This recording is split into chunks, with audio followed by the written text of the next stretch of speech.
العالمين الإمام المنتظر عجل الله تعالى له الفرج وروحي وأرواح العالمين لتراب مقدمه الفداء واللعنة الدائمة الباقية على أعدائهم وقاتليهم وغاصبي حقوقهم ومنكري فضائلهم ومناقبهم أجمعين من يومنا هذا إلى صباح يوم الدين. أما بعد فقد قال الله الحكيم في كتابه الكريم وهو أصدق القائلين وقوله الحق. بسم الله الرحمن الرحيم.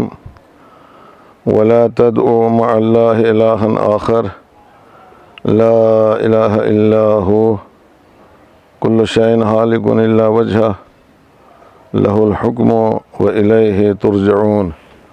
صدق الله العلي العظيم. صلوات بر محمد وآل محمد. اللهم صل على محمد وآل محمد وعجل فرج. ایک بار سورہ حمد و 3 بار سورہ قل هو اللہ کی تلاوت فرما کر جن کے اصال ثواب کے لیے مجلس رکھی گئی ہے ان کو ہدیہ فرمائیں.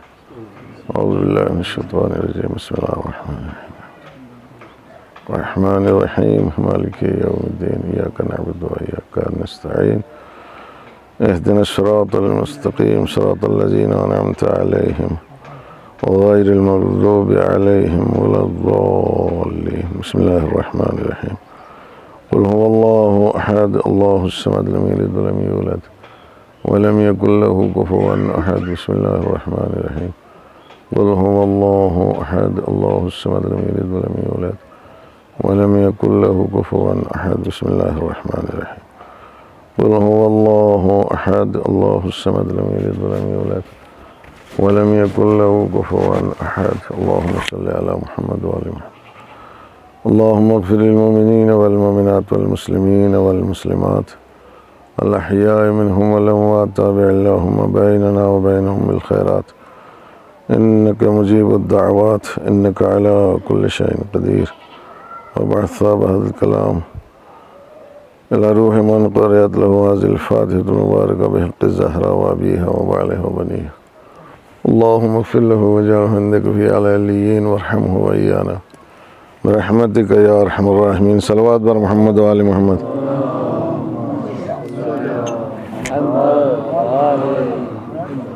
کوئی حاضری وغیرہ نہیں دی ان کو صبح سے؟ تو ایسی صلوات ہوتی ہے؟ حاضری کھانے والوں کی صلوات الگ ہوتی ہے. جو جن کو کچھ نہ ملا ہو صبح سے ان کا صلوات پڑھنے کا الگ طریقہ ہوتا ہے. ذرا زور سے صلوات پڑھیں محمد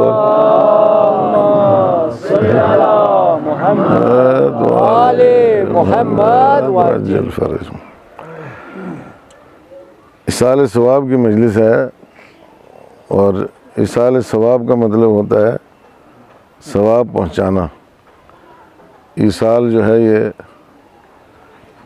باب فعال کا مصدر ہے اور اس کا مطلب ہوتا ہے کسی چیز کو ایک جگہ سے دوسری جگہ پہنچانا. تو ہم جو مجلس کرتے ہیں اصال ثواب کی اور جو قرآن خوانی ہوئی ہے اس سے پہلے اصال ثواب کی خاطر، اس کا مطلب یہ ہوتا ہے کہ اس ثواب کو یہاں سے وہاں تک پہنچانا یہ ہماری ذمہ داری ہے. یعنی اگر ہم اس طرح کا کچھ کریں گے کہ یہ وہاں سے وہاں تک پہنچ سکے یہاں سے تو ظاہر سی بات ہے پہنچے گا، اور اگر اس طرح کا کچھ نہ کیا تو پھر پہنچنا مشکل ہے. مطلب یہ ہوتا ہے کہ ہم جیسی طاقت لگائیں گے اسی حساب سے جو ہے وہ اتنی تیزی کے ساتھ جو ہے وہ ثواب انشاءاللہ اوپر اٹھے گا اور جہاں تک پہنچنا ہے وہاں تک پہنچے گا. تو طاقت جو ہے وہ ایک وقت میں جسمانی طاقت ہوتی ہے کہ اس کا اس سے کوئی لینا دینا نہیں ہے. جسمانی طاقت جتنی بھی کسی کے پاس ہو وہ یہاں کام آنے والی نہیں. یہاں روحانی طاقت چاہیے.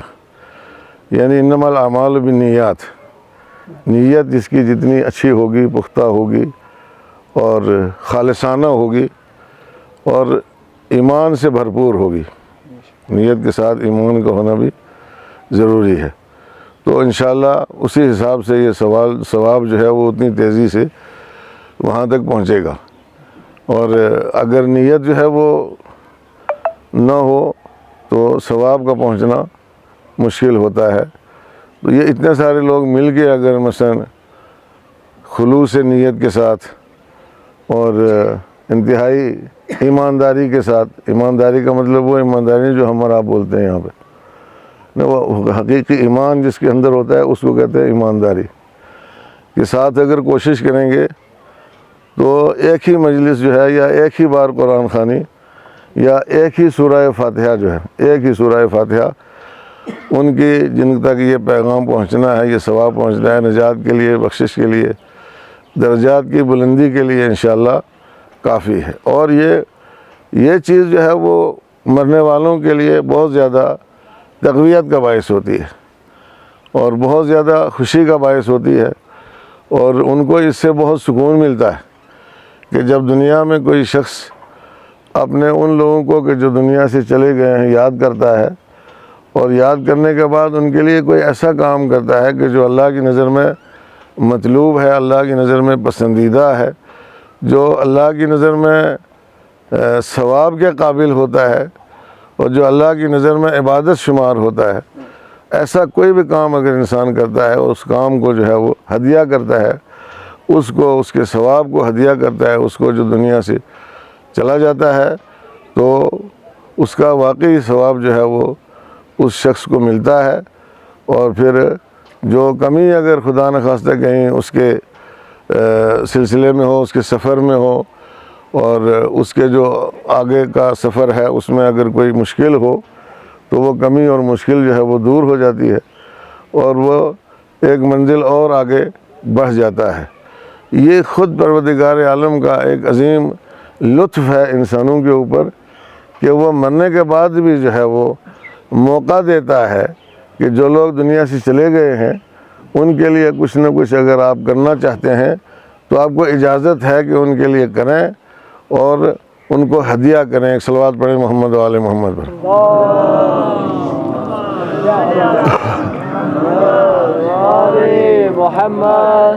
یہ دو طریقے ہوتے ہیں ایصال ثواب کے، توجہ کے ساتھ سن لیں، مسائل یاد رکھنے کے ہوتے ہیں.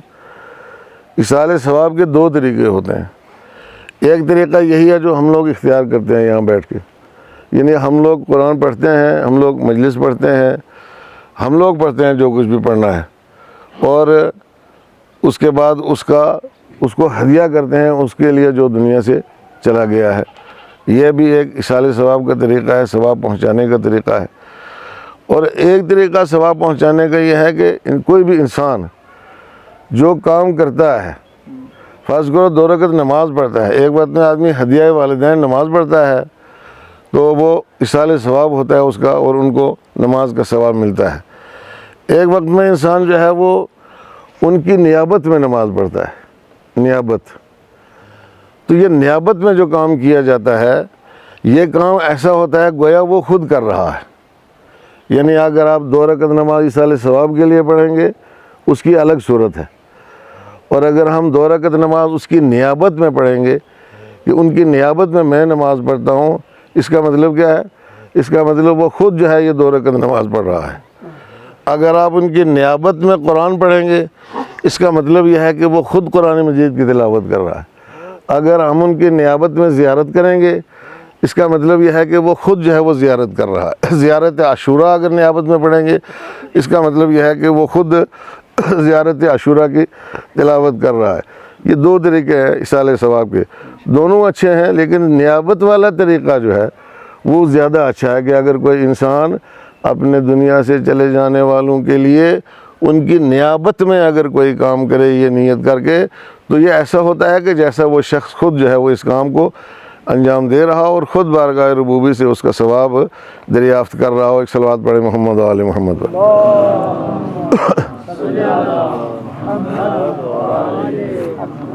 ایک اور صلوات پڑھیں بابا سے بلند.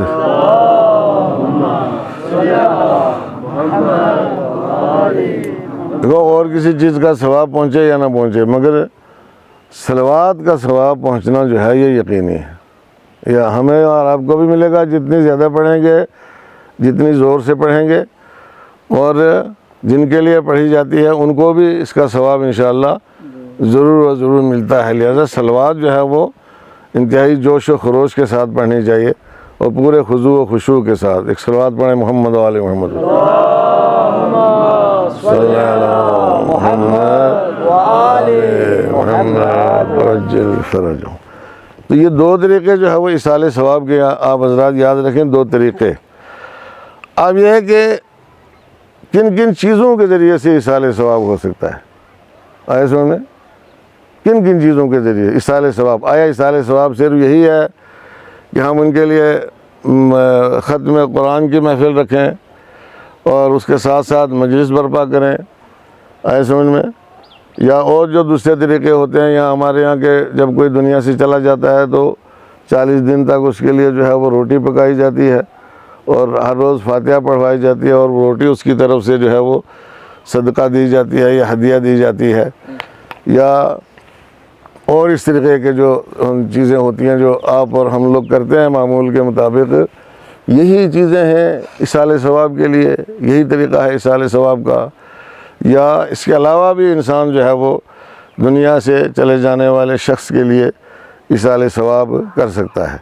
تو دیکھیے سب سے بہترین اور معقول طریقہ جو ایصال ثواب کا ہے، آئے سمجھ میں، وہ ہے کہ جس چیز کا ثواب پائیدار ہو، جس چیز کا ثواب باقی رہنے والا ہو، یعنی ایسا عمل کہ جس کو باقیات الصالحات میں کہا جاتا ہے، کہ جس کا سلسلہ کبھی ختم نہیں ہوتا ہے، جس کے ثواب کا سلسلہ کبھی بھی ختم نہیں ہوتا ہے۔ فرض کرو امیر المومنین علی ابن ابی طالب علیہ الصلوۃ والسلام اللہم صلی علی محمد و آل، جب ظاہری خلافت آپ سے چھین لی گئی اور آپ کو وہ امور جو ہے ان سے الگ کر دیا گیا، تو آپ کا ایک معمول تھا کہ آپ بے شمار کنویں کھودتے تھے، کنویں کھود کر کے ان کو مختلف قبیلوں کو، مختلف لوگوں کو ہدیہ کر دیتے تھے۔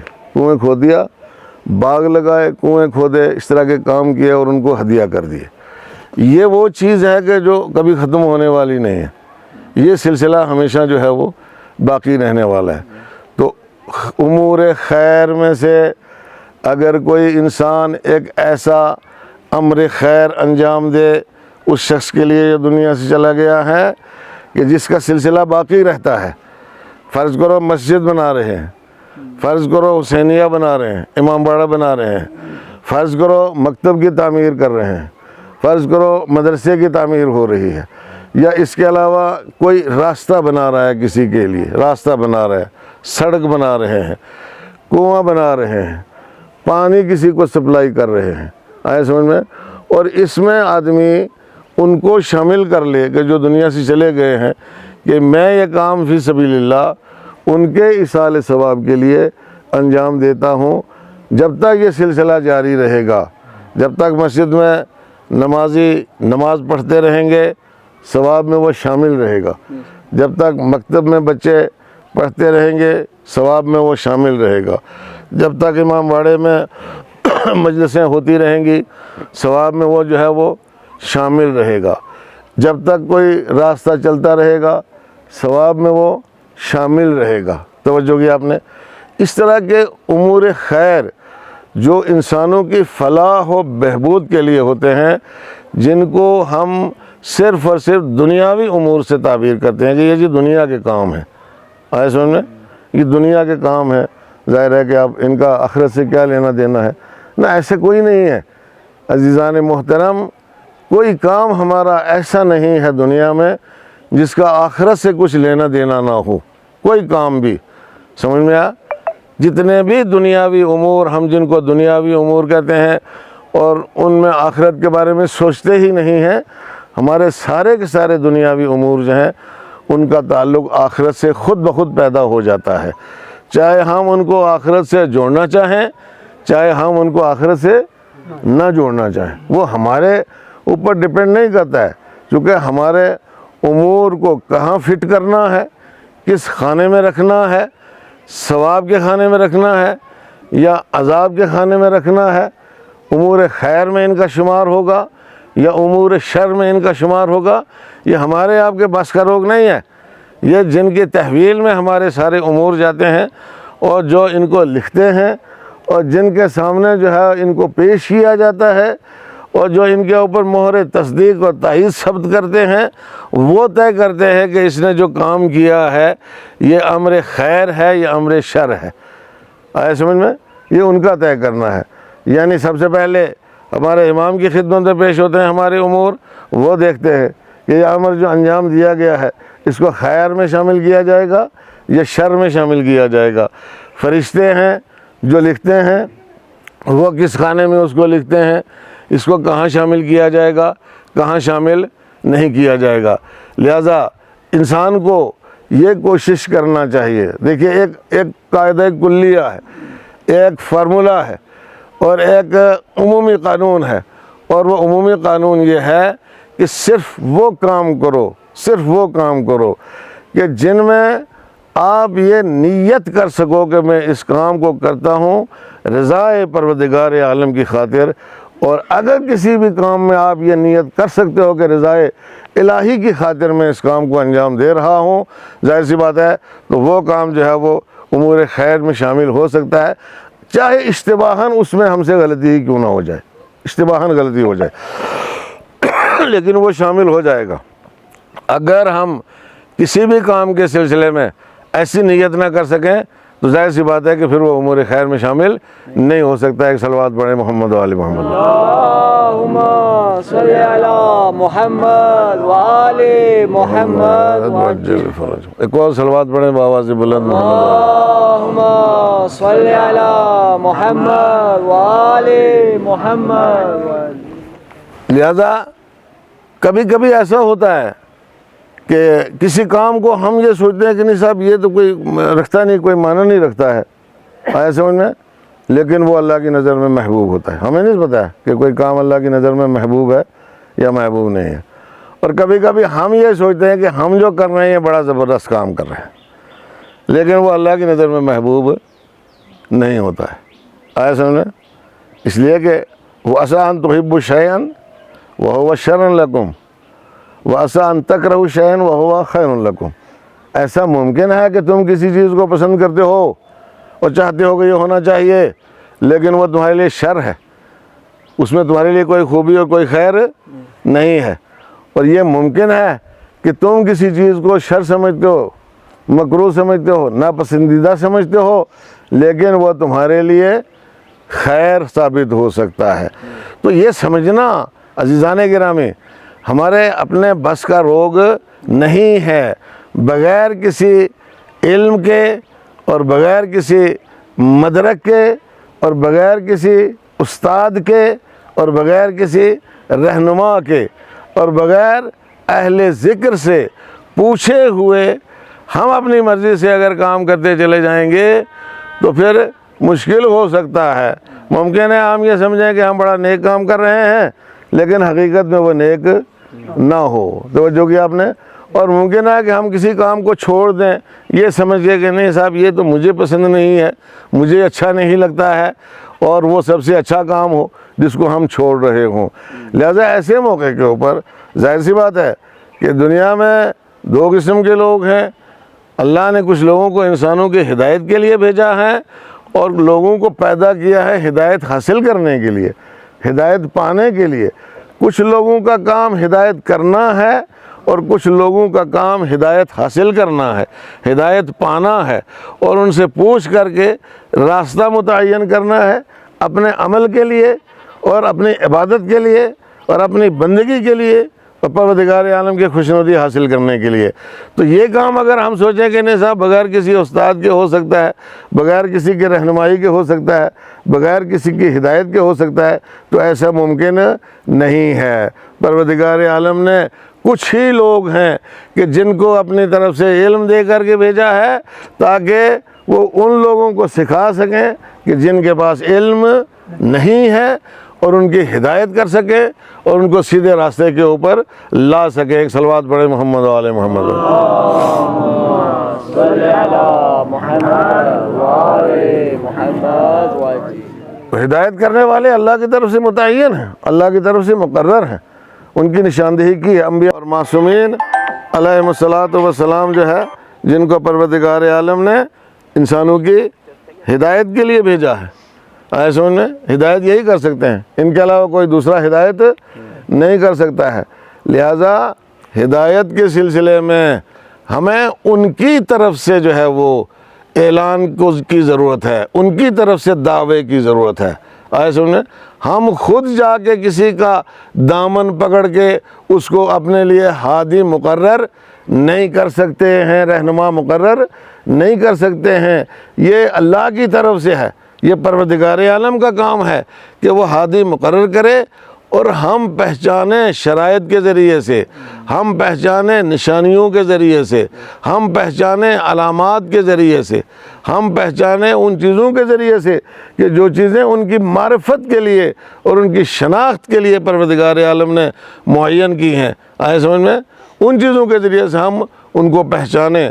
جب ہم ان کو پہچان جائیں گے تو بھی ظاہر سی بات ہے کہ جس راستے کے اوپر وہ چلانا چاہیں گے اس راستے کے اوپر ہمیں چلنا چاہیے۔ ایک صلوات پڑھیں محمد و آل محمد۔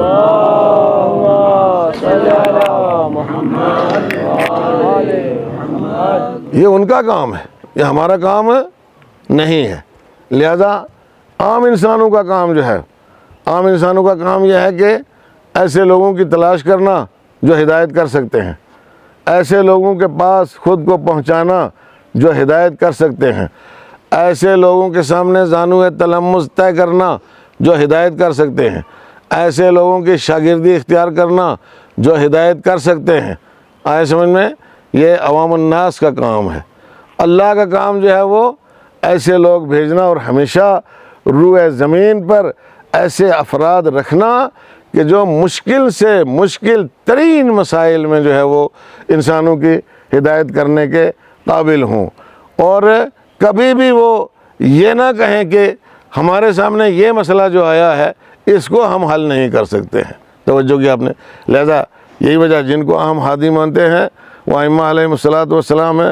رسول اکرم کے بعد آئے سمجھ میں سلسلہ امامت ہے ہدایت کے لیے، اور سلسلہ امامت کی ہر کڑی جو ہے، اور سلسلہ امامت کی ہر فرد جو ہے، اور سلسلہ امامت کا ہر شخص 12ویں امام تک ایسا ہے کہ جیسا پہلا تھا۔ توجہ کی آپ نے؟ ایسے ہی سارے کے سارے ہیں۔ اگر رسول خدا نے دنیا میں آگے کسی سے علم حاصل نہیں کیا ہے، دنیا میں آگے کسی کی شاگردی حاصل نہیں کی ہے، تو ظاہر سی بات ہے کہ ہمارے کسی امام نے بھی دنیا میں آ کے نہ کسی سے علم حاصل کیا ہے، نہ کسی کی شاگردی اختیار کی ہے، نہ کسی سے کبھی پوچھا ہے، نہ کسی سے کبھی دریافت کیا ہے، اور نہ کبھی یہ کہا ہے کہ ما ادری، یہ مسئلہ ایسا ہے کہ جس کو میں نہیں جانتا۔ اگر ایسا شخص منصب ہدایت کے اوپر بیٹھا ہو کہ جو کچھ مسائل کے سلسلے میں یہ کہے کہ میں نہیں جانتا، تو اس کا مطلب یہ ہے کہ وہ ہدایت کرنے کا اہل ہی نہیں ہے، اور جو ہدایت کا اہل نہ ہو وہ منصب ہدایت پر بیٹھنے کا بھی اہل نہیں ہو سکتا۔ ایک صلوات پڑھیں محمد و آل محمد۔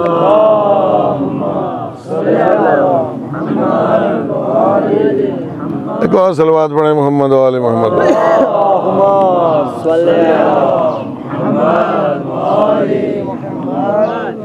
لہذا ہمیں اس سلسلے میں جو ہے وہ آگاہی حاصل کرنا چاہیے، آگاہی۔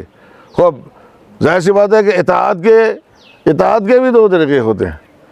ایک وقت میں اطاعت جو ہے کبھی کبھی ہم اپنی مرضی سے اطاعت کرتے ہیں، آئے سمجھ، اور ایک وقت میں اطاعت وہ ہے کہ جس کے اصول اور ضوابط معین ہیں اللہ کی طرف سے، کہ کن کن چیز میں آپ کو کس طریقے سے اطاعت کرنی ہے، کس طریقے سے فرما برداری کرنی ہے، اور کس طریقے سے حکم ماننا ہے۔ کبھی ہم اپنی مرضی سے چلتے ہیں، یا اپنی مرضی کی اطاعت جو ہے یہ اطاعت نہیں ہوتی ہے، آئے سمجھ میں؟ خوب، لیکن ہمیں اطاعت ایسی کرنا چاہیے کہ جیسی پروردگار عالم کہتا ہے ویسی اطاعت ہمیں کرنا چاہیے، اور وہ اس اطاعت کے اصول اور ضوابط جو ہے وہ مقرر ہیں، معین ہیں۔ ان اصول و ضوابط کے اوپر چل کے اگر ہم زندگی بسر کریں گے تو ظاہر سی بات ہے ہم اطاعت گزار بندے کہلائیں گے، اور اگر ان اصول و ضوابط کو ہم نے اختیار نہیں کیا تو ہم اطاعت گزار بندے نہیں ہو سکتے ہیں۔ ایک صلوات پڑھیں محمد و آل محمد پر۔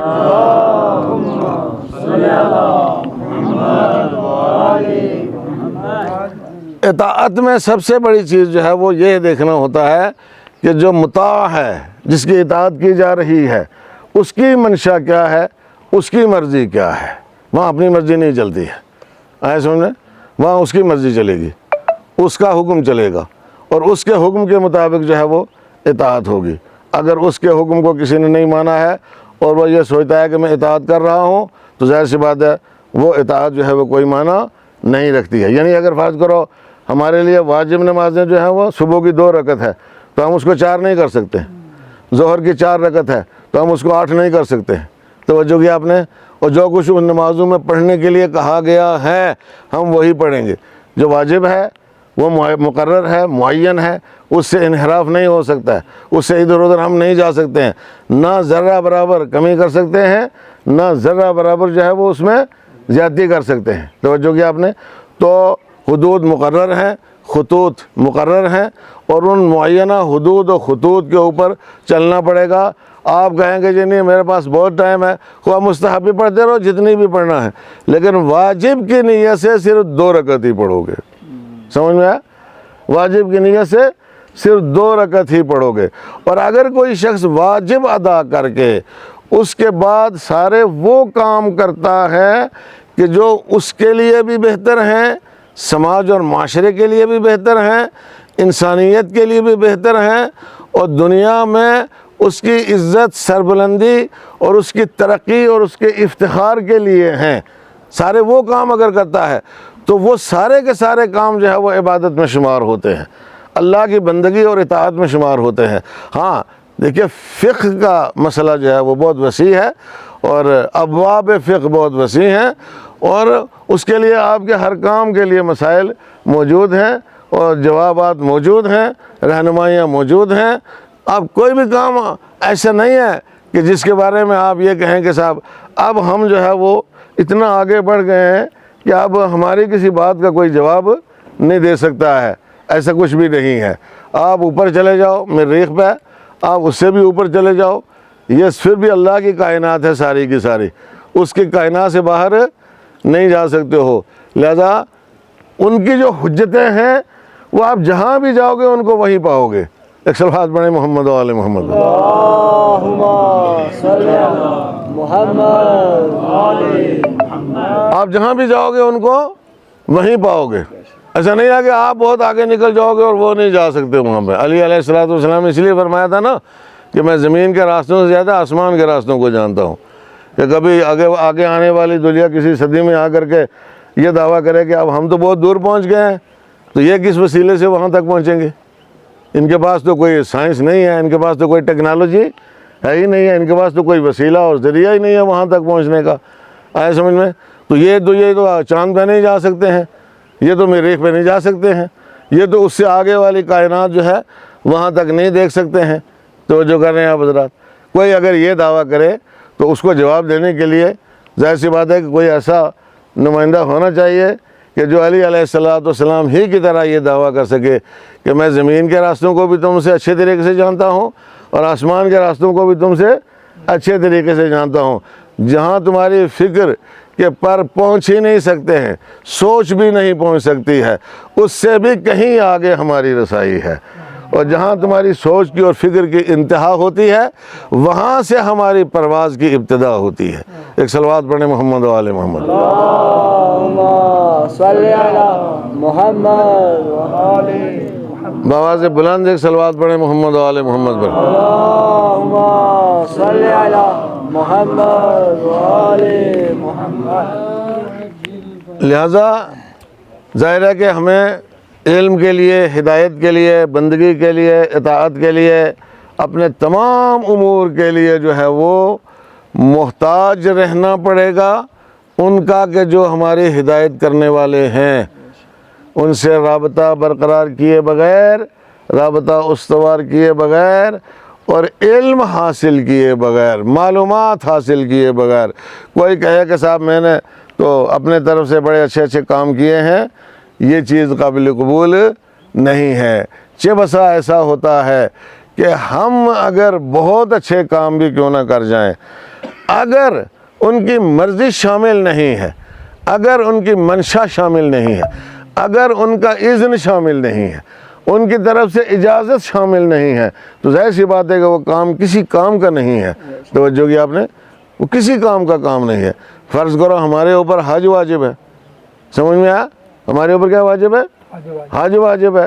اور بہت سارے لوگ جو ریٹائر ہوتے ہیں ماشاءاللہ آج کل بڑا پیسہ ملتا ہے ان کو، ہم غریبوں کے اوپر تو کچھ بھی واجب نہیں ہے، اس لیے کہ ہم تو نوکر ہی نہیں کسی کے۔ ایک صلوات پڑھیں محمد و آل محمد۔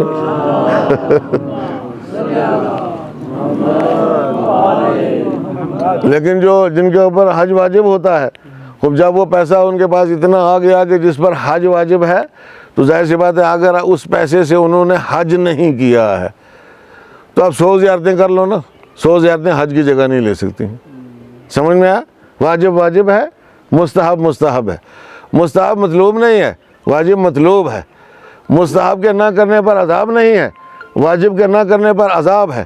مستحب کے نہ بجا لانے پر آدمی نافرمان نہیں ہوتا ہے، واجب کے نہ بجا لانے پر انسان نافرمان ہوتا ہے، انسان نافرمان ہوتا ہے۔ توجہ کی آپ نے، مستحب نہیں کیا تو گناہگار نہیں ہے، واجب نہیں بجا لایا تو گناہگار ہے۔ توجہ کی آپ نے، تو اس وقت تک آپ بچ نہیں سکتے ہو جب تک اس واجب کو جو ہماری اور آپ کی گردن پر آ جاتا ہے کہ جب انسان کے پاس پیسہ آ جائے تو اس کو حج واجب جو ہے وہ بجا لانا چاہیے۔ اگر کوئی نہیں بجا لایا ہے تو ظاہر سی بات ہے یہ اس کے اندر کمی ہے، یہ اس کی کوتاہی ہے، اور اس کو جواب دینا پڑے گا اللہ کی بارگاہ میں۔ کیوں نہیں بجا لایا بھائی؟ کیا مسئلہ تھا؟ کیا فلاں مسئلہ تھا، فلاں مسئلہ تھا، فلاں دنیاوی مسئلہ تھا، لڑکیوں کی شادی نہیں ہوئی تھی، لڑکوں کی شادی کروانا تھی، اس کا مکان بنانا تھا، اس کا مکان بنانا تھا۔ یہ تمہاری ذمہ داری نہیں ہے، تمہارے اوپر جو اللہ نے واجب کیا اس کو بجا لاؤ۔ تمہیں پیسہ ملا ہے تم حج کرو، سمجھ میں آیا؟ اور خاص طور سے ملازم حضرات جو پینشن ہولڈر ہوتے ہیں، پینشن ہولڈر، اب یہ تو ان کے پاس تو کوئی بہانہ نہیں ہے، جن کو پینشن ملتی ہے وہ ایک اچھی خاصی ان کو فنڈ ملتا ہے گورنمنٹ کی طرف سے، اور اس کے بعد پینشن ہے ان کی لگی ہوئی ہے، تو وہ فنڈ جو ملا ہے اس سے سب سے پہلا کام وہ یہ کریں کہ حج واجب ہو جاتا ہے، چونکہ شرائط متحقق ہو جاتے ہیں، اور شرائط یہ ہے کہ آنے جانے کا خرچہ موجود ہے، اور واپس آنے کے بعد بھی کوئی پریشانی نہیں ہے، کسی طرح کی کسی کا محتاج نہیں ہونا پڑے گا، اپنی پینشن سے گزارا کر لے گا۔ تو تم ان لوگوں کے پیچھے کیوں تمہارا جی جلتا ہے کہ جو بالغ ہو چکے ہیں، 15 سال سے اوپر ہیں، ان کی شادیاں بھی کروا چکے ہو، آئے سمجھ میں، اور یہ وہ سارا کچھ کر چکے ہو، اس کے بعد بھی ابھی جو ہے وہ انہی کے اوپر خرچ کرنا چاہ رہے ہو اپنا سارا پیسہ، اور جو واجب ہے تمہارے اوپر اس کو انجام نہیں دیتے ہو، تو ظاہر سی تمہاری پکڑ تو تمہاری ہو گئی، مزے تو یہ کریں گے اور لٹکو گے تم خداوند عالم کے یہاں جا کے۔ ایک صلوات پڑھیں محمد و آل محمد۔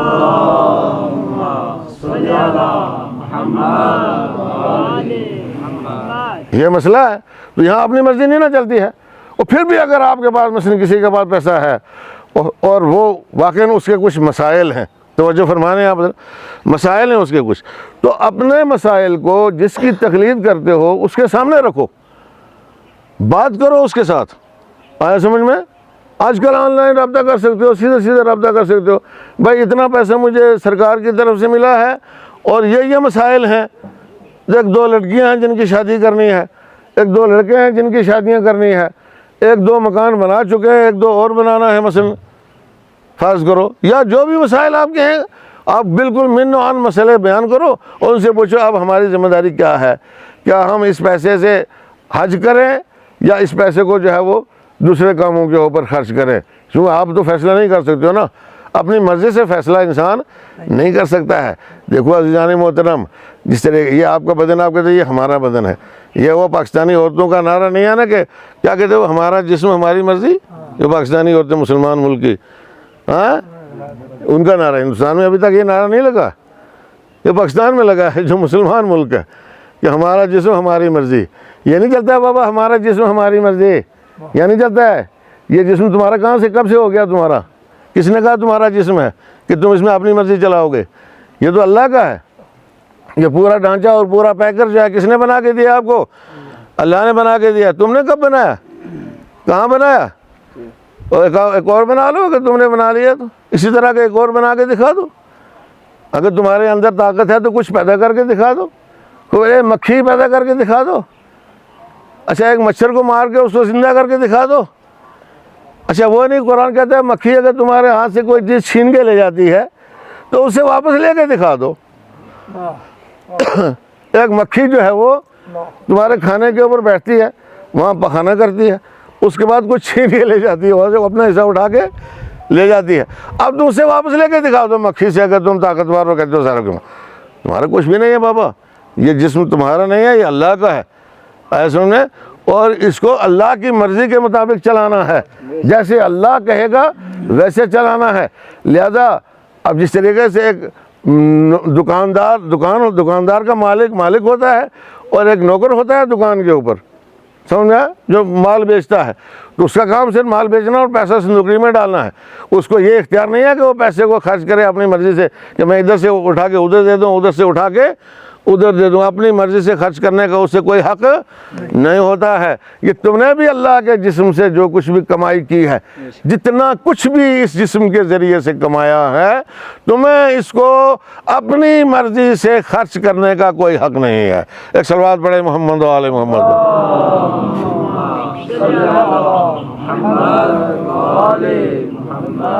اپنی مرضی سے نہیں خرچ کر سکتے ہو، اللہ کی مرضی سے خرچ کرو گے تو ظاہر سی بات ہے قبول ہوگا۔ اگر اللہ کی مرضی سے خرچ نہیں کیا ہے تو قبول نہیں ہوگا۔ اب میں اسی مسئلے کے اصالِ ثواب بھی ہے نا، اب ہم اصالِ ثواب کے لیے بیٹھے ہیں سارے کے سارے، اور اس میں کچھ لگاتے ہیں۔ میں کئی بار کئی جگہوں پر یہ مسئلہ جو ہے وہ عرض کر چکا ہوں، اور خدا نہ خواستہ اس کا کسی سے کوئی یہیں سے کسی سے کوئی لینا دینا نہیں، عمومی نوعیت کا مسئلہ ہے، اور ہم سب اس میں مبتلا ہیں، ہم سب اس میں مبتلا ہیں۔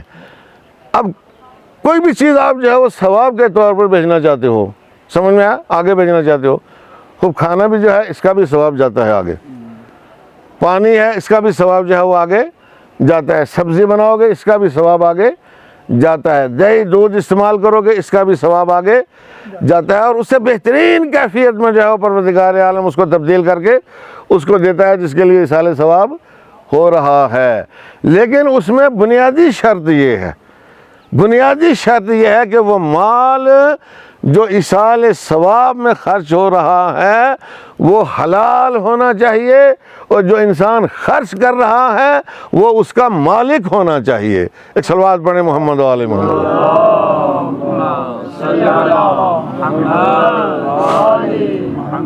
مال حلال ہونا چاہیے، اور جو خرچ کر رہا ہے وہ اس کا مالک ہونا چاہیے۔ توجہ کیا آپ نے؟ خوب جو بھی شخص جو ہے وہ اس اہتمام کے ساتھ اصالِ ثواب کرتا ہے، یقیناً اس کا مال بھی پہنچتا ہے، اس کا کھانا بھی پہنچتا ہے، اس کی تلاوت بھی پہنچتی ہے، اس کی طرف سے جو مجلس برپا کی گئی ہے وہ بھی پہنچتی ہے، سارا کچھ اس کو پہنچتا ہے۔ لیکن اگر اس اہتمام کے ساتھ جو بنیادی شرط ہے اصالِ ثواب نہیں کرتا ہے تو نہیں پہنچتا ہے، کوئی زبردستی نہیں ہے جناب، سمجھ میں آیا؟ کیوں میں بچے بسا عرض کرتا ہوں ان چیزوں کے بارے میں کہ فرشتے پاک مخلوق ہیں، سمجھ میں آیا نہیں؟ سن لو، لاجک ہے، منطق ہے، عقلی بات کر رہا ہوں، فرشتے پاک مخلوق ہیں، تم بھی پاک ہو ماشاءاللہ، خدا سلامت رکھے، مومنین کرام ہو، تمہیں اگر کہا جائے کہ بھائی یہ گندگی جو ہے اپنے ہاتھ سے اٹھا کے اس کو ادھر سے ادھر کر دو، معاذ اللہ، کوئی تیار ہوگا اس کے لیے؟ تیار ہوگا؟ قطعاً تیار نہیں ہوگا۔ گندگی ہاتھ سے اٹھا کے ادھر ادھر کر دو، کہ نہیں ہم کیوں کریں گے، بہت سارے اور کوئی ذریعہ اختیار کریں گے، کوئی اور طریقہ اختیار کریں گے، لیکن ہاتھ سے اٹھا کے ادھر سے ادھر کرنے کے لیے کوئی تیار نہیں ہوگا، چونکہ وہ سمجھتا ہے کہ یہ گندگی ہے۔ خود تم اتنا سمجھتے ہو کہ یہ گندگی ہے، اس کو ہاتھ سے اٹھا کے ادھر سے ادھر نہیں کیا جا سکتا ہے، تو فرشتوں کے نزدیک بھی ہر وہ مال جو حرام ہے وہ گندگی سے بھی بدتر ہے، وہ گندگی سے بھی بدتر ہے۔ وہ تو آئیں گے دیکھیں گے کچھ ہے لے جانے کے لیے، معاذ اللہ کہیں نظر آئے کہ یہاں تو کچھ ہے ہی نہیں، سارا گندگی ہے جو کچھ بھی ہے، تو اس کو ہاتھ میں لگا کے چپ کے واپس چلے جائیں گے۔ آدھے تو ہر جگہ ہیں، وہ سمجھ میں آ رہی ہے بات آپ کی نہیں؟ خوب، اس کا مطلب کیا ہے؟ جس مال سے بھی اصالِ ثواب کرنا ہے پہلے اس کو پاک کرو، سمجھ میں؟ پاک ہوگا تو اصالِ ثواب ہوگا، اگر مال پاک نہیں ہے تو اصالِ ثواب نہیں ہوگا۔ اب ہم خوش ہیں، اس میں کوئی مسئلہ نہیں ہو، آسان تحبوا الشیء وہو شر لکم، بہت ساری چیزیں تم جن کو بہت پسند کرتے ہو یہ بہت اچھا کام ہے، لیکن یہ تمہارے لیے الٹا شر ہے، اس میں کوئی خیر نہیں ہے۔ لہذا چھوٹے چھوٹے مسائل جو آپ لوگوں کو بتائے جاتے ہیں، چھوٹے چھوٹے مسائل جو بتائے جاتے ہیں کہ بھائی کچھ اصول دین ہے، کچھ فروع دین ہے، سمجھ میں آیا؟ تو ان کے اوپر عمل کر لیا کرو نا، کیا پریشانی ہے عمل کرنے میں؟ نماز، روزہ، حج، زکوٰۃ، خمس نکالا کرو نا، کیوں نکالتے ہو؟ کیا پریشانی ہے؟ جتنا ہوگا اتنا ہی نکلے گا نا. اگر کروڑوں ہے نہیں ہے تو کروڑوں نکلے گا کہاں سے؟ تو اگر 10 روپے بچتے ہیں سال میں 200 بچتا ہے تو کتنا نکلے گا؟ ہاں اسی حساب سے جو بچت آتی ہے وہی نکلے گا. ایک دن حساب کرو, ایک دن حساب کرنا ہے, پورے سال نہیں حساب کرنا ہے بیٹھ کے, ایک دن حساب کرنا ہے. اور وہ سیکھو. وہ سیکھتے کیوں نہیں ہو؟ وہ پوچھتے کیوں نہیں ہو؟ ہاں جو بھی شخص گھر کا مالک ہے, گھر کا جو مالک ہے, اس کا فرض بنتا ہے کہ پہلے ان سارے مسائل کو سیکھے, معلوم کرے, اور اپنی پراپرٹی اپنی جائیداد جو ہے وہ پاک ہونی چاہیے, اور وہ پاک مال جو ہے وہ بچوں کو بھی کھلائے, اور اس پاک مال سے اگر اصال ثواب کرتا ہے تو اصال ثواب بھی ہوگا. آیا سمجھ میں؟ اور اگر وہ مال پاک نہیں ہے تو کوئی اصال ثواب نہیں ہوگا. ایک صلوات پڑھیں محمد و آل محمد. اللہم صلی علی محمد و آل محمد. بھائی دیکھیے, جو ہوائی مجلسیں پڑھی جاتی ہیں, ظاہر سی بات ہے ان کا ایک الگ چیپٹر اور موضوع ہوتا ہے, وہ ہوائی مجلس ہوتی ہے, اس کا نہ آپ سے کوئی لینا دینا ہوتا ہے نہ مجھ سے کوئی لینا دینا ہوتا ہے. سمجھ میں آیا؟ وہ ایک ریہرسل ہوتی ہے اور ایک جو ہے مشق ہے, جو سال میں ذاکرین جو ہے وہ آ کے مجمع کے سامنے دہرا کے واہ واہ وصول کر کے چلے جاتے ہیں, لیکن ایک وقت میں ہوتا ہے مسائل سے آگاہ کرنا لوگوں کو. سمجھ میں آیا؟ بتانا کہ بھائی یہ ذمہ داری ہے, اس کو پورا کرو تاکہ ہمارا سارا کام جو ہے وہ اچھا ہو اور ہر عبادت قابل قبول ہو جائے. یہ اتنا سا جو ہم بیچ میں کمی رکھ رہے ہیں نا معاشرے اور سماج کے اندر, آپ یقین مانو, یہ مولوی صاحب یہاں بیٹھے ہیں اور بھی علماء حضرات موجود ہیں ماشاءاللہ, اب کوئی پریشانی والی بات نہیں ہے. سمجھ میں آیا؟ یہ جو اتنی سی کمی ہم رکھتے ہیں نا, اس کا شر بہت دور تک جاتا ہے. اس کا شر, اس کی مصیبت بہت بڑی مصیبت ہے کہ جس سے چھٹکارا پانا بہت زیادہ مشکل ہو جائے گا.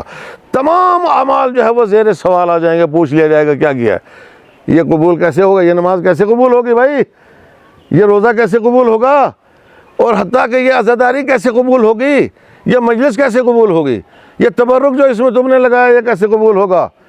کوئی مستثنا نہیں ہے, کوئی تبرک مستثنا نہیں ہے کہ اس پر خمس نہیں ہونا چاہیے, بغیر خمس کا بھی آپ لگا سکتے ہو. اگر کوئی کہتا ہے تو غلط کہتا ہے. سمجھ میں آیا؟ غلط کہتا ہے نا, کوئی مستثنا نہیں ہے, کوئی ضرورت نہیں ہے. تبرک بھی حلال مال سے بنے گا تو قابل قبول ہوگا, پاک مال سے بنے گا تو قابل قبول ہوگا. توجہ کیا آپ نے؟ اور مباح مال سے بنے گا تو قابل قبول ہوگا. اس میں اپنا مال شامل ہونا چاہیے, بغیر دوسرے کی اجازت سے دوسرے کا مال اس میں شامل نہیں ہونا چاہیے. اگر کسی کے مال میں 20% شامل ہے, جس میں 10% کی اجازت امام دیں گے, 10% کی اجازت جو ہے وہ سادات دیں گے. توجہ کیا آپ نے؟ سادات دونوں الگ الگ ہیں, اور ان کی اجازت کے بغیر آپ اس کو استعمال کرتے ہو کسی بھی کام میں, کسی بھی کام میں استعمال کرتے ہو. مسجد میں لگا دو قبول نہیں ہے, امام باڑے میں لگا دو قبول نہیں ہے, کہیں پر بھی لگا دو قبول نہیں ہے, کیونکہ وہ تمہارا نہیں ہے. وہ جس کا ہے پہلے اس تک پہنچا دو, باقی مال اپنا کرو, اس میں سے خرچ کرو, تو وہ بارگاہ ربوبی میں قابل قبول ہوگا. ایک صلوات پڑھیں محمد و آل محمد. اللہم صلی علی محمد و آل محمد. وہ قابل قبول ہوگا, ورنہ قابل قبول نہیں ہے. اب ظاہر سی بات ہے کہ یہ مجلسیں ہمارے لیے خوب باعث رحمت بھی ہیں اور باعث زحمت بھی ہیں. اگر آدمی نہیں جانتا ہے اور جاننے کا کوئی وسیلہ اور ذریعہ بھی نہیں ہے تو اس کا حساب الگ ہے. سمجھ میں آیا؟ اور اگر آدمی سن چکا ہے, بے شمار مجلسیں سنی ہیں ہم نے اور آپ نے ماشاءاللہ, اور بڑے بڑے ذاکرین کو بھی سنا ہے, اور یہاں والوں کو بھی سنا ہے, اور باہر والوں کو بھی سنا ہے. آیا سمجھ میں؟ اور سننے کے بعد بھی اگر اس کے اوپر عمل نہیں کیا ہے اور عمل نہیں کر رہے ہیں تو یہ چیز باعث زحمت ہے. مشکلات پیدا ہو سکتی ہیں, خطرناک زبردست مشکلات پیدا ہو سکتی ہیں کہ جن سے چھٹکارا پانا بہت مشکل ہو جائے گا. اس لیے کہ ظاہر ہے کہ یہ مسائل جو ہے بہت نازک مسائل ہے. جو مالیات کا مسئلہ ہوتا ہے یہ بہت نازک مسئلہ ہوتا ہے. یہ حقوق العباد میں اس کا شمار ہوتا ہے, بندوں کے حقوق میں اس کا شمار ہوتا ہے, اللہ کے حقوق میں اس کا شمار نہیں ہوتا. چاہے وہ مال امام ہو بندوں کے حقوق میں ہے, چاہے وہ مال سادات ہو بندوں کے حقوق میں ہے. تو بندوں کے حقوق میں روز قیامت اگر چھٹکارا پانا ہے تو اس بندے کی رضا ضروری ہے. وہ بندہ راضی ہوگا تو نجات ہوگی. اگر وہ بندہ راضی نہیں ہوا تو نجات ممکن نہیں ہے۔ تو انشاءاللہ بہرحال اتنا تو ہم سوچتے ہیں کہ چلو امام کو تو راضی کر لیں گے قیامت کے دن، اگرچہ خود یہ بھی ایک جو ہے وہ خواب ہے کہ جس کا شرمندہ تعبیر ہونا اتنا آسان نہیں ہے، لیکن سادات کو کیسے راضی کرو گے؟ ایک صلوات پڑھیں محمد و آل محمد۔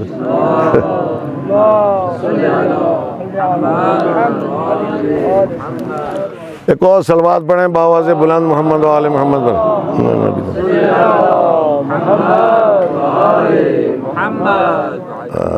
ایک اور صلوات پڑھتے ہیں بآواز بلند اللہم صلی علی محمد وآل محمد۔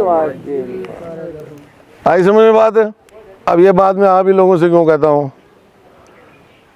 اگرچہ میں ہر جگہ یہی کہتا ہوں ایسا نہیں ہے کہ میں آپ ہی لوگوں سے کہتا ہوں، میں ہر جگہ یہی کہتا ہوں۔ میں نے جب سے مجلسیں پڑھنا شروع کی ہیں،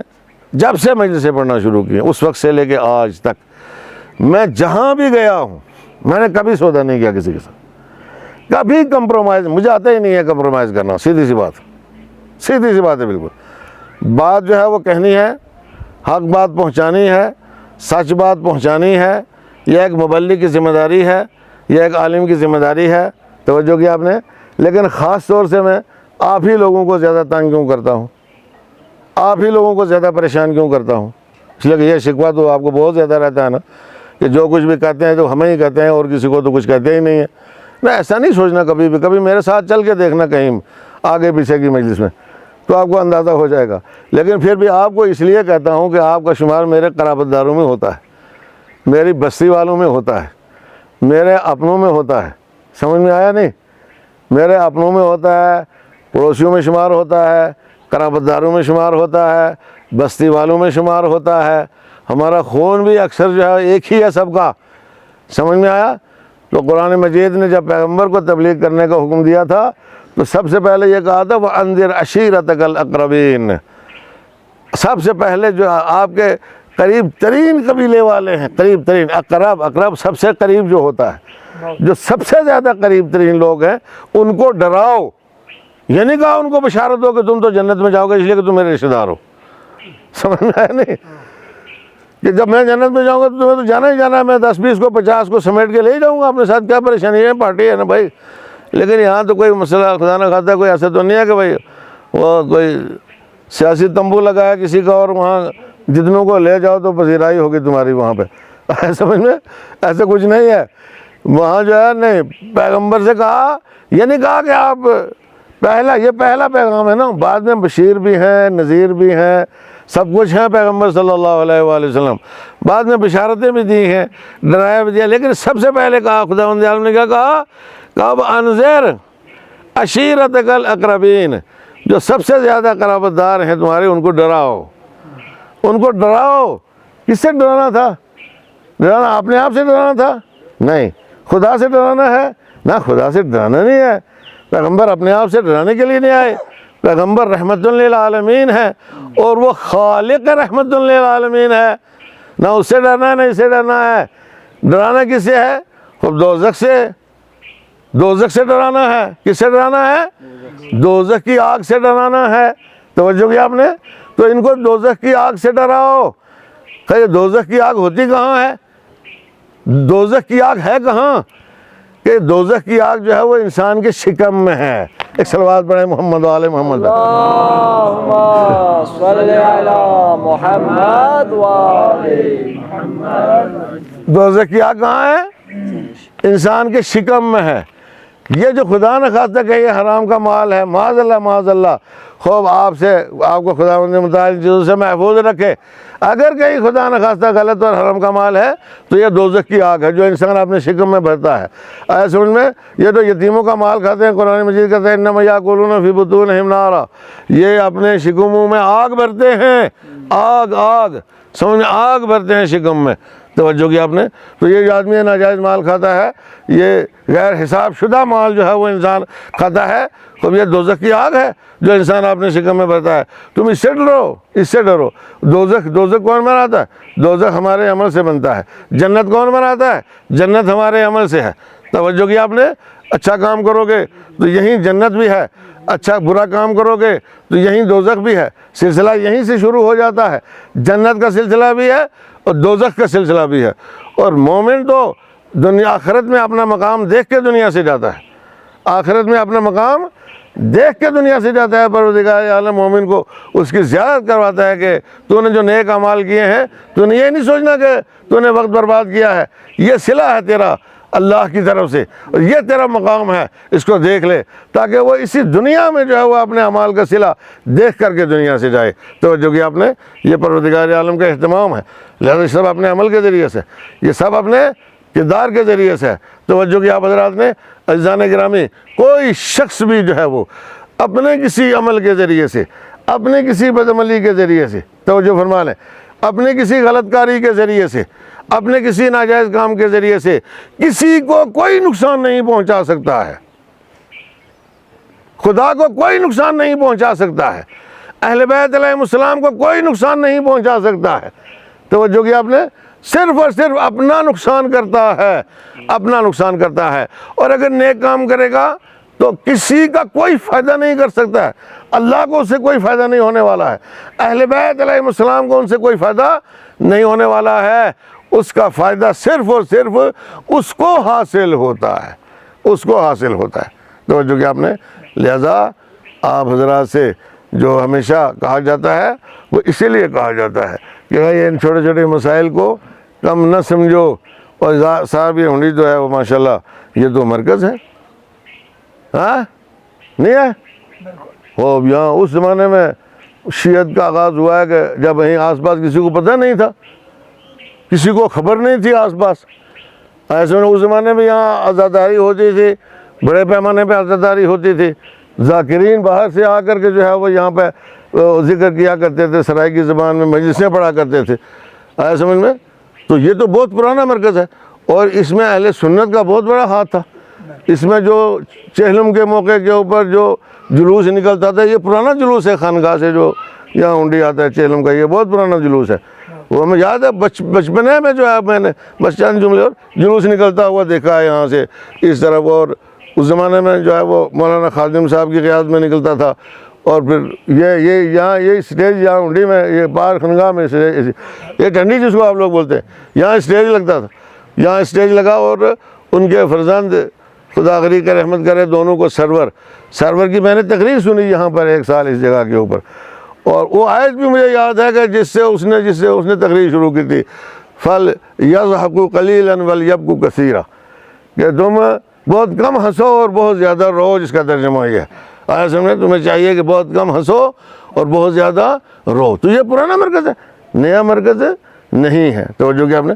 اس زمانے سے لے کے آج تک ہم جو ہے وہ ایک ریہرسل کرتے چلے آ رہے ہیں عزاداری کی، تو اس لحاظ سے جو ہے وہ ہمیں گھر میں علم کی روشنی ہے، کون سا گھر آپ کا نہیں ہے جس میں علم کی روشنی نہیں آئی ہے، چاہے وہ ایسے بزرگ علماء کی صورت میں ہو، چاہے وہ آپ کی بچیوں کی صورت میں ہو، خدا کا شکر ہے۔ توجہ کی آپ نے، آپ کو اس کی قدر کرنا چاہیے یا قدر نہیں کرنا چاہیے؟ اس کی قدر کرنا چاہیے یا نہیں؟ ہمیں آپ سے توقع ہے، ہمیں آپ سے توقع ہے، جوانوں سے توقع ہے، آپ کی اپنی برادری سے توقع ہے، سمجھ میں آیا؟ یہی توقع ہے اپنی برادری سے، اور کچھ نہیں، اور کچھ نہیں ہمیں چاہیے آپ لوگوں سے، یہی چاہیے آپ لوگوں سے کہ ہم اور آپ کردار میں ہر چیز میں جو ہے وہ سب سے آگے ہونا چاہیے، اور جیسے پہلے نمونہ عمل تھے سب کے لیے، اس کے بعد بھی ہمیں سب کے لیے جو ہے وہ نمونہ عمل بننا چاہیے۔ توجہ کی آپ نے، اور ایسے طریقے سے لوگوں کی ہدایت اور رہنمائی کرنا چاہیے، توجہ کی آپ نے، کہ جو سب کے لیے واقعا نمونہ عمل ہو اور درس ہو سب کے لیے، ایسا بننا چاہیے ہمیں۔ اور یہ عمومی طور پر، یہ خصوصی بات ہو گئی آپ لوگوں کے لیے، عمومی طور پر جو شیعہ کمیونٹی ہے پوری دنیا میں، یہ دوسروں کے لیے ہدایت کا ذریعہ ہے، دوسروں کے لیے رہنمائی کا ذریعہ ہے، یہ دوسروں کے لیے چراغ ہیں دوسروں کے لیے۔ توجہ کی آپ نے، یہ دوسروں کے لیے روشنیاں ہیں، ایمان کی روشنیاں ہیں، ہدایت کے منارے ہیں کہ جو پوری کائنات کو ہدایت کر سکتے ہیں۔ اور آج دنیا اس بات کو تسلیم کر چکی ہے اور یہ کہہ چکی ہے، اہل سنت کے مفکرین بڑے بڑے اور اسکالرز بڑے بڑے، انٹلیکچوئل طبقہ جو ہے وہ اہل سنت کا ہے، ان سے جا کر کے کوئی پوچھے یا دوسرے اس کے جو انٹلیکچوئلز ہیں، یہ مسلمانوں کے علاوہ جو ہیں، وہ اس بات کو مان چکے ہیں کہ اگر دنیا میں شیعہ نہ ہوتے تو اسلام کب کا مٹ چکا ہوتا۔ شیعہ اگر دنیا میں نہ ہوتے تو اسلام کب کا مٹ چکا. آپ کے ہمارے وجود سے اسلام زندہ ہے. توجہ کیا آپ نے. تو ہمیں تو پوری دنیا کی رہبری اور ہدایت اور رہنمائی کا دعوے دار ہونا چاہیے, اور اس راستے کے اوپر چل کر کے ہمیں کام کرنا چاہیے, باقاعدہ کام کرنا چاہیے, فعالیت کرنا چاہیے. توجہ کیا آپ نے. ہمارے بچے دنیاوی میدان میں بھی ترقی کریں, دینی میدان میں بھی ترقی کریں. جیسے دنیاوی علوم حاصل کیے ہیں یا کر رہے ہیں, ایسے دینی علوم بھی جو ہے وہ ان کو حاصل کرنا چاہیے. دینی علوم میں بھی پختہ ہونا چاہیے, دینی معلومات میں بھی جو ہے وہ ان کو پختہ ہونا چاہیے. توجہ کیا آپ نے. سب جگہ جتنے بھی شیعہ ہیں پوری دنیا میں جہاں, اور خاص طور سے یہاں کے لوگ جو ہیں. توجہ کی. اس لیے عزیزان گرامی, یہ دنیا جو ہے وہ ظاہر سی بات ہے ختم ہونے والی ہے, اور ہمیں ایسا کام کرنا جو ہمارے ساتھ منتقل ہو. یہ کل کی بات ہے, ہمارے درمیان میں تھے یہ جن کے ایصال ثواب کی جو ہے وہ آج مجلس رکھی گئی. یہ اخلاق صاحب کی ایصال ثواب, اخلاق صاحب کے. یہ تو آپ کے سب نے کی بات کر, مجھے تو ابھی تک یقین نہیں ہوا. آپ یقین مانیں, یہ مجھے تو ابھی تک یقین نہیں ہوا ہے نا کہ اچانک جو ہے وہ ایک دم کیسے دنیا سے چلے گئے. ایسے ہی ایک دن ہم بھی چلے جائیں, ایسے ہی. وہ جو جوان تھے بالکل, کوئی سوچ بھی نہیں سکتا تھا ایسے ہم نے. اور بہت مومن آدمی تھے, بہت نیک آدمی تھے, مخلص تھے, کسی سے کوئی لینا دینا نہیں, کوئی لڑائی جھگڑا کسی سے نہیں, بس خاموش ساکت طبیعت انسان تھے, ساکت طبیعت ایسے سمجھ میں. اور یہ نشان عبرت بن جاتے ہیں ہمارے, ہم سب کے لیے نشان عبرت بن جاتے ہیں, نشان درس بن جاتے ہیں, سبق بن جاتے ہیں. لیکن ظاہر سی بات ہے کہ یہ ایسے غم ہیں کہ جن کو بلایا نہیں جا سکتا ہے, مگر پھر بھی غم اہل بیت علیہ الصلوۃ والسلام ہے کہ جب ہمیں یاد آتا ہے تو ہم اپنے سارے غم جو ہے وہ بھول جاتے ہیں. اس لیے کہ آپ یقین مانیں, یہ سچ ہے کہ امام زین العابدین, بس دو ہی جملے, مصائب بھی ہوگا اور شاید فضائل بھی, ان دونوں جو ساتھ میں. امام زین العابدین علیہ السلام 35 سال واقعہ کربلا کے بعد زندہ رہے. سمجھ میں آیا؟ 35 سال. تو اس 35 سال کے عرصے میں آپ روئے بھی بہت, سب سے زیادہ روئے, سب سے زیادہ روئے. سب سے, جہاں سے بھی گزرتے تھے آپ روتے تھے. پانی جب آپ کے سامنے آتا تھا تو آپ روتے تھے. پوچھنے والے پوچھتے تھے, مولا آپ اس قدر زیادہ کیوں روتے ہیں, اتنا کیوں روتے ہیں؟ تو پلٹ کے کہتے تھے, کاش تم وہاں ہوتے کربلا میں, ایسے میں, اور تم دیکھتے کہ جس کے گھر سے ایک دن میں جو ہے وہ 18 جنازے نکلے ہوں, 18 جنازے نکلے ہوں. وہ کتنا اس کو رونا چاہیے اس کا کوئی اندازہ نہیں لگا, کتنا اس کو غم منانا چاہیے اس کا کوئی اندازہ نہیں لگا سکتا. میں کہاں رو پاتا ہوں, میں تو کم روتا ہوں, ایسے میں. اور جب بھی کسی بازار میں جب گزرتے تھے بازار سے, تو کسائی لوگ جو ہے وہ اپنی دکانوں کے آگے پردے گرا دیتے تھے کہ کہیں گوشت اگر لٹکا ہوا دیکھتے تھے تو جا کر کے اس سے پوچھتے تھے کسائی سے کہ تو نے جو اس جانور کو ذبح کیا تھا, کیا تو نے اس کو پانی پلا کے ذبح کیا تھا, پانی پلایا تھا اس کو ذبح کرنے سے پہلے؟ کیوں پوچھتے تھے؟ اس لیے پوچھتے تھے نا کہ پھر وہ کہتے تھے کہ میں وہ ہوں کہ جس کے باپ کو اس کی نظروں کے سامنے ذبح کیا گیا مگر پیاسا ذبح کیا گیا. لہذا یہ تاکید کرتے تھے کہ کسی بھی جانور کو اگر ذبح کرو تو اس کو پانی پلا دو. یہ سید الصادقین ہے جو 35 سال تک روتے رہے, لیکن رونے کے ساتھ ساتھ جو تبلیغ کی ہے, جو دین کا کام کیا ہے, اس کی وجہ سے آج تک شیعت جو ہے وہ سربلند ہے اور آج تک شیعت زندہ ہے. بعض لوگوں نے اشتباہاً جو ہے وہ کہ کچھ جملے کہے امام کے بارے میں کہ یزید مدینے میں آیا اور اس نے آ کر کے دھمکی دی امام زین العابدین کو اور امام نے اس کے ہاتھوں پر بیعت کر لی. یہ گمراہی والی بات ہے. یزید نے جب مدینے کے اوپر حملہ کیا تھا تو امام زین العابدین کے گھر کو پناہ گاہ اس نے قرار دے دیا تھا کہ جو اس گھر میں پناہ لے لے گا اس سے یزیدی فوجیں متعرض نہیں ہوں گی. امام زین العابدین کے گھر کو چھیڑا نہیں, دور سے بھی نہیں دیکھا کسی نے. توجہ کیا آپ نے, امام نے کام کیا ہے. اور اگر خدا نہ خواستہ ایسی کوئی بات ہوتی تو یہ ایک کربلا اور وہیں پہ قائم کر دیتے, مدینے میں ایک کربلا اور بنا دیتے. کوئی بھی امام جو ہے کسی نے بیعت کسی کی نہیں کی ہے, یہ غلط سوچ ہے, غلط سوچ. تاریخ میں یہ بحث بیکار ہے. بس آخری جملے, مصائبی اور فضائل. تاریخ میں یہ بحث بیکار ہے کہ کسی امام نے کسی کی بیعت کی ہے.